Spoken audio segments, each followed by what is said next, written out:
और सीवी खुद कैसे बनानी है ये आपको मालूम होगा और आप खुद सीवी बना सकते हैं यहाँ के स्टैंडर्ड के मुताबिक। फॉर्मेट रिकमेंड किया जा रहा है सीवी को रिज्यूमे को सेंड करने के लिए। और देखें, डू नॉट इंक्लूड, आपने पिक्चर इंक्लूड नहीं करनी, date of birth. Hello and अस्सलाम वालेकुम पाजीज एंड बाजीज, ਤੁਹਾਡਾ अपना मेज़बान अली जन्नत all the way from Canada. बहुत सारे दोस्तों ने कहा कि कनाडा की जानिब से फ्री वीज़ा मिल रहे हैं, फ्री रजिस्ट्रेशन हो रही है, फ्री वर्क परमिट मिल रहे हैं, तो ऐसे में कोई नया प्रोग्राम आया है। मैं तब तक वीडियो नहीं बनाता जब तक कि खुद थोड़ी सी तहकीक न कर ली जाए और वो चीज़ आपके लिए ना लेकर आऊँ जो आपके लिए फ़ायदेमंद हो, जिससे आपको बेनिफिट मिले किसी भी एंगल से, तो तब तक मैं वीडियो उस पर नहीं बनाता। तो खैर, ऐसे में न्यू फाउंडलैंड एंड लैब्राडोर का न्यू जो वर्चुअल इमिग्रेशन प्रोग्राम है, इमिग्रेशन फेयर है, इसमें आप पार्टिसिपेट कर सकते हैं। इस बारे में बताऊंगा, टाइम ज़्यादा नहीं लूँगा और आपको स्टेप बाय स्टेप प्रोसेस करके दिखाऊंगा। और ख़ास बात, सबसे अहम बात कि सीवी कैसे अपलोड करनी है और सीवी खुद कैसे बनानी है ये आपको मालूम होगा और आप खुद सीवी बना सकते हैं यहाँ के स्टैंडर्ड के मुताबिक, जो कैनेडियन स्टैंडर्ड है उससे मुतालिक जो सबसे अहम कंसर्न है, यानी सीवी पे ही आपकी सिलेक्शन होगी। ज़ाहिर है सीवी आपकी अकॉर्डिंग टू द फॉर्मेट और स्टैंडर्ड होगी तो वो एम्प्लॉयर्स तक पहुँचेगी और वो डायरेक्ट एक्सेस आप कर सकेंगे और वो आपसे रब्ता करेंगे। तो सीवी सबसे इम्पॉर्टेंट पार्ट है, वो आपने मिस नहीं करना, वो आप खुद बनाना आज सीखेंगे। और जो अक्सर लोग बेशतर कहते रहते हैं कि सीवी कैसे बनाएं, वो उनके लिए सोल्यूशन है। और उसके अलावा ये भी है कि जो लोग अप्लाई करके बैठे रहते हैं, इंतज़ार करते रहते हैं कि हमें रिप्लाई नहीं आया, तो ख़ास करके इस पॉइंट ऑफ व्यू से भी ये अहम है कि आपके डायरेक्ट जो इमिग्रेशन ऑफिसर्स हैं उन तक एक्सेस होगी, आप उनसे पूछ सकते हैं सवालात जो आपके माइंड में हैं इमिग्रेशन से रिलेटेड। तो ये ओवरऑल आपके लिए फ़ायदेमंद होगा और आपको हकीकत मालूम हो जाएगी कि क्या फ्री वीज़े मिल रहे हैं या इसके अलावा फ्री वर्क परमिट मिल रहे हैं, इसकी क्या हकीकत है ये आपको इस वीडियो में मालूम हो जाएगी। और ख़ास बात यह है कि आप खुद अप्लाई करिएगा, किसी को पैसे देने की ज़रूरत नहीं है। कैसे आप अप्लाई करेंगे, इसका लिंक आपको यूट्यूब डिस्क्रिप्शन में मिलेगा। यूट्यूब पर आप जाएंगे तो डिस्क्रिप्शन में आपको लिंक मिलेगा न्यू फाउंडलैंड एंड लैब्राडोर का जो इमिग्रेशन फेयर है, इस बारे में लिंक आपको मिल जाएगा। वहाँ से आप क्लिक करके डायरेक्ट उस पेज पर चले जाएंगे। तो आइए पेज पर चलते हैं। तो जैसे ही आप लिंक पे क्लिक करेंगे ये साइट आपके लिए ओपन हो जाएगी, न्यू फाउंडलैंड लैब्राडोर की virtual immigration fair. Middle east और साउथ एशिया को शामिल किया गया है। साउथ एशिया में कौन से ममालिक शामिल हैं आपको मालूम है, पाकिस्तान, इंडिया, बांग्लादेश और साउथ एशियन ममालिक से लोग अप्लाई करेंगे। और मिडल ईस्ट में अरब ममालिक में जो लोग मौजूद हैं, जो लोग इंडिया पाकिस्तान से लोग वहाँ पे हैं, वो भी अप्लाई कर सकते हैं। उनके लिए भी गोल्डन अपॉर्चुनिटी है। जनवरी 24, 2024 को ये होगा 6 बजे यहाँ के वक्त के मुताबिक। उसके हिसाब से आप अपना टाइम सेट कर सकते हैं। रजिस्टर नाउ पे क्लिक करेंगे तो आपकी रजिस्ट्रेशन शुरू होगी और रजिस्ट्रेशन अभी ओपन है। आप रजिस्टर होने से पहले हम देख लेते हैं कि इस प्रोग्राम की अहमियत क्या है, क्या फ़ायदा होगा, यानी इसको अटेंड करने का क्या बेनिफिट होगा। तो सबसे पहली बात है कि receive direct access to employers hiring in your field. जो आपकी फील्ड से रेलिवेंट जो एम्प्लॉयर हैं उनसे आपका डायरेक्ट रब्ता हो जाएगा। और उसके बाद नेटवर्क विद एम्प्लॉयज़, ये भी आपके लिए एक तरह से कनेक्शन बन जाएगा एम्प्लॉयर के साथ जिनके पास आज जॉब ऑफर्स हैं, लाइक जो आपकी फील्ड में जो हायरिंग करेंगे।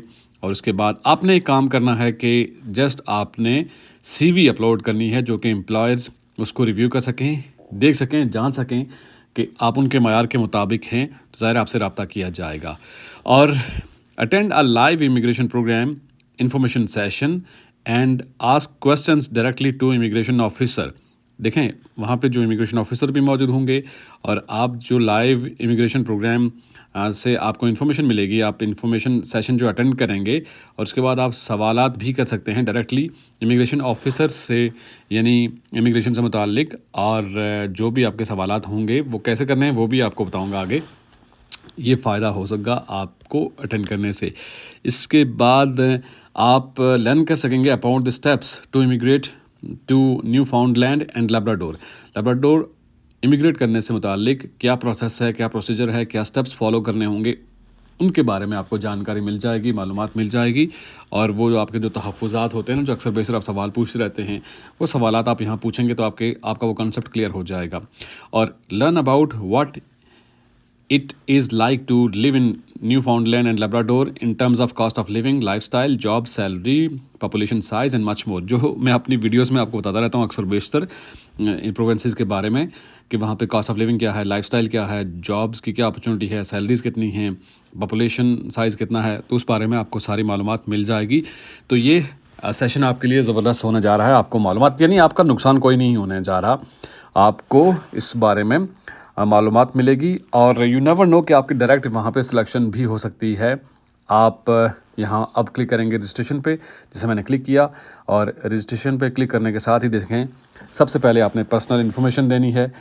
पर्सनल इन्फॉर्मेशन में आपका फर्स्ट नेम और फिर लास्ट नेम आपने इंटर करना है। फिर आपकी ईमेल आ गई, और ईमेल के बाद आपने सिटीज़नशिप, आप जहाँ रहते हैं, जिस मुल्क में रहते हैं, पाकिस्तान में, इंडिया में, अफ़गानिस्तान में, बांग्लादेश में, वो आपने सेलेक्ट करना है। और इसके बाद सेलेक्ट कंट्री ऑफ रेजिडेंस, जो लोग लेट्स से मिडल ईस्ट में हैं, सऊदी अरब में हैं, कतर में हैं, वो सेलेक्ट कर सकते हैं कि अभी जो उनका जहाँ पे जिस मुल्क में क़याम है वो उस बारे में बता सकते हैं। और ये एजुकेशन के बारे में बताना चाह रहा हूँ। और एजुकेशन के देखें, select education level, no secondary, bachelor, यानी आपकी जो एजुकेशन का लेवल है वो आप यहाँ से सिलेक्ट कर सकते हैं। नो सेकेंडरी भी कर सकते हैं, लेकिन अगर आपका यहाँ से अगर बैचलर है तो ये हम सेलेक्ट कर लेते हैं यहाँ से बैचलर, ठीक है। और इसके बाद वर्क एक्सपीरियंस, आपने ये देखें वर्क एक्सपीरियंस पे आप जब क्लिक करेंगे तो आपको यहाँ आइडिया हो जाएगा कि क्या क्या यहाँ पर फील्ड्स हैं। एडमिनिस्ट्रेटिव है, एग्रीकल्चर है, और एक्वाकल्चर है, एविएशन है, और इसके बाद ऑटोमोटिव है, और कंस्ट्रक्शन, एजुकेशन, इंजीनियरिंग है, engineering, education, finance, economics, health care, hospitality, और इंफॉर्मेशन टेक्नोलॉजी, मैन्युफैक्चरिंग, बहुत सारे हैं, सोशल वर्कर, ट्रांसपोर्टेशन। तो बेसिकली देखें, ये स्किल्स की जो बात हो रही होती है, ये स्किल्स आपके पास होनी चाहिए। ये आपने बताना है कि आपका वर्क एक्सपीरियंस किस फील्ड में है। Have you taken the NLCX? सो ये बेसिकली मैंने जो चेक किया है ये नर्सिंग के बारे में है। ये अगर आपने किया है तो आप इसको करेंगे येस, नहीं तो नो। और लैंग्वेज के बारे में, English language, you fluent in English, yes आप करेंगे। और have you taken English language proficiency exam, आपने एग्जाम आइल्स वगैरह दिया है तो आप कहेंगे यस, नहीं दिया तो नो कर लें, कोई मसला नहीं है, आप यहाँ से नो सेलेक्ट कर सकते हैं। और are you fluent in French? French का अगर कोर्स किया हुआ है तो ज़ाहिर आप नहीं करेंगे, नो करेंगे। अगर किया है तो यस करेंगे। Have you taken French language proficiency exam कभी अगर आपने दिया है तो आप कहेंगे यस, नहीं तो नो ही आप सेलेक्ट करेंगे। इसके बाद जनाब है नेक्स्ट हमारे पास कि in which country did you attend post secondary education? Post secondary education आपके किस मुल्क से है? पाकिस्तान से है तो पाकिस्तान, इंडिया या बांग्लादेश, जो भी आप सेलेक्ट करना चाहें सेलेक्ट कर सकते हैं। उसके बाद अब आते हैं कि क्वेश्चंस पे। What questions do you have about living in Labrador, like new फाउंडलैंड, Labrador के बारे में जो भी आपके क्वेश्चंस हैं वहाँ हाइट से मुतालिक, तो उस बारे में आप क्वेश्चन कर सकते हैं। क्वेश्चन 1, क्वेश्चन 2, क्वेश्चन 3, ये आप नोट करके रख लेंगे, ये आप यहाँ पे क्वेश्चन कर सकते हैं। और what are you hoping to gain from attending this virtual event? ये वर्चुअल इवेंट अटेंड करने से आपको क्या मिलेगा, क्या गेन करेंगे? रिस्पांस भी आप करेंगे यहाँ 1, रिस्पांस 2, रिस्पांस 3, यहाँ पर भी 3 रिस्पांस आप लिख सकते हैं, 3 जवाबात लिख सकते हैं। उसके बाद आपने यहाँ पर सेलेक्ट करना है जी कि आपको इस इवेंट के बारे में कैसे मालूम हुआ, सोशल मीडिया के ज़रिए वो आप बता सकते हैं। और इसके बाद आप बता सकते हैं जैसे आपको मालूम हुआ वो आप सेलेक्ट कीजिएगा। तो ये मोस्ट इंपॉर्टेंट पार्ट है सीवी के हवाले से। सीवी ज़ाहिर है आपकी अकॉर्डिंग टू द स्टैंडर्ड होगी, तो आपकी सिलेक्शन होगी, आपको वो लाइक रिव्यू के लिए जाएगी, वो आपसे कांटेक्ट करेंगे। It all depends on CV. So CV के लिए क्या ख़ास बात है? और जैसे अक्सर बेशतर आप सवाल करते हैं सीवी कैसे अपलोड करें, क्या कैसे फॉर्मेट में होना चाहिए, तो उन्होंने फॉर्मेट भी दिया हुआ है, फॉर्मेट भी गिवन है, ये एक प्लस पॉइंट है। और यहाँ पर आप जब इस लिंक पर क्लिक करेंगे तो आप के लिए ये डाउनलोड भी हो जाएगा फॉर्मेट, तो उसमें आप खुद से एडिट करके अपना नाम, अपना एड्रेस, सारी चीज़ें आप ऐड कर सकते हैं।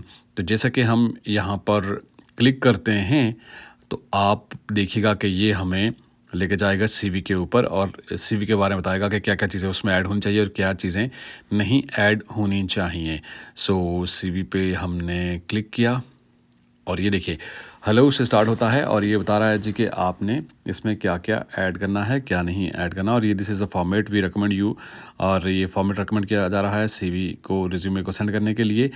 और देखें डू नॉट इंक्लूड, आपने पिक्चर इंक्लूड नहीं करनी, डेट ऑफ बर्थ और आपका मैरिटल स्टेटस जो है, आपका रिलीजन क्या है, ये आपको इंक्लूड करने की ज़रूरत नहीं है। इंक्लूड होना चाहिए सिर्फ आपका नाम, आपका फ़ोन नंबर और आपका ईमेल आईडी। कितना आसान काम किया हुआ है। देखें जो अक्सर बेशतर कहते रहते हैं कि सीवी का फॉर्मेट क्या है, कैसे बनाएं, तो उनके लिए बहुत ही आसान चीज़ है। तो professional summary, list of few things that explain why you are capable and reliable employ. आपके बारे में आपने अपना प्रोफेशनल बताना है, थोड़े अपने बारे में बताना है, तारीफ़ करनी है कि आप क्यों बेस्ट हैं, कैपेबल हैं, रिलायबल एम्प्लॉय के तौर पे आपने बताना है कि क्या आप में खूबियाँ हैं। उसके बाद स्किल एंड एबिलिटीज़ के बारे में बताना है, क्या टेक्निकल स्किल्स हैं आपके पास, क्या सॉफ्ट स्किल्स हैं, कम्युनिकेशन आपकी, लाइक टीम वर्क के बारे में, और वर्क एक्सपीरियंस के बारे में आप बताएंगे कि आपने क्या काम किया है। और उसके बाद एजुकेशन के बारे में बताएंगे, और प्रोफेशनल सर्टिफिकेट जो आपके हैं वो आप जो होल्ड करते हैं, वो आप रजिस्टर्ड एज अ नर्स, जैसे उन्होंने एग्जांपल दी है, वो आप साथ में अटैच करेंगे, वो बताएंगे, सॉरी आप लिखेंगे। और ये देखें, आप सीवी पे आ गए, first name and family name, यहाँ पे आपने समरी में लिखना है, summarize your work experience and education. आप खुद करेंगे, किसी को इंक्लूड करने की या किसी को इंडल्ज करने की, यहाँ शामिल करने की ज़रूरत नहीं है, आप खुद ये काम कर सकते हैं। वर्क एक्सपीरियंस आपका क्या है, जॉब टाइटल लिखिएगा, एम्प्लॉयर जहाँ पे आपने काम किया, सिटी जिस मुल्क में किया, समराइज मेन ड्यूटीज़ और रिस्पॉन्सिबिलिटीज़ आपकी क्या थी। देखिए कितना आसान किया हुआ काम। फिर डेट लिखेंगे, जॉब टाइटल, फिर आपने जो काम किया है, ठीक है, summarize main duties and responsibilities, और जहाँ पे आपने काम किया है उस बारे में, और ईयर के बारे में भी आप लिख सकते हैं। और इसके साथ साथ एजुकेशन के बारे में और रेलिवेंट स्किल्स जो आपकी हैं, स्पेसिफिक स्किल्स, और इसके अलावा आपने जो स्किल नेम भी साथ में मेंशन करना है कि क्या क्या स्किल्स आपके अंदर हैं, लाइक कंप्यूटर स्किल के हवाले से, टेक्निकल स्किल के हवाले से, accounting, electrical, plumbing, carpentry, cooking. देखें ये स्किल्स की हम अक्सर बेशतर बात करते रहते हैं। कुछ लोग कहते हैं कि स्किल क्यों करते रहते हो आप। ये होती हैं स्किल्स जो आपको चाहिए होती हैं रिज्यूमे के लिए, आपके सीवी के लिए। प्रोफेशनल और सोशल आप कितने हैं, टीम वर्क के हवाले से, कम्युनिकेशन के हवाले से, लीडरशिप के हवाले से, ये चीज़ें आपने अपने बारे में एक्सप्लेन करनी है, सिंपल सी। और लैंग्वेज के बारे में बताना है कि आपका इंग्लिश लैंग्वेज और आपकी जो बेसिक लैंग्वेज है उस बारे में भी आप बताएंगे। और इसके साथ साथ आपको डिप्लोमा वगैरह जो एजुकेशन सर्टिफिकेट्स वो भी आप बताएंगे। और उसके बाद ये आपकी सीवी एक दफ़ा गो थ्रू करेंगे तो आपको खुद आइडिया हो जाएगा, ये आसान है, कोई इतना मुश्किल काम नहीं है। आपने खुद ये सीवी बना के अपलोड करना है, और अपलोड करते साथ ही आप यहाँ पे जाकर क्लिक करेंगे तो सबमिट हो जाएगी। और सबमिशन के साथ ही आपने अब नॉट अ रोबोट पे क्लिक करेंगे, और फिर उसके बाद सबमिशन आपकी हो जाएगी। तो ये सारा प्रोसेस दिखाने का मकसद ये था कि आप खुद अप्लाई कीजिए, किसी को पैसे देने की ज़रूरत नहीं है, और यू नेवर नो कि आपकी डायरेक्ट हायरिंग हो जाए और यहाँ इस वर्चुअल प्रोग्राम के ज़रिए आप कनाडा आ जाएँ।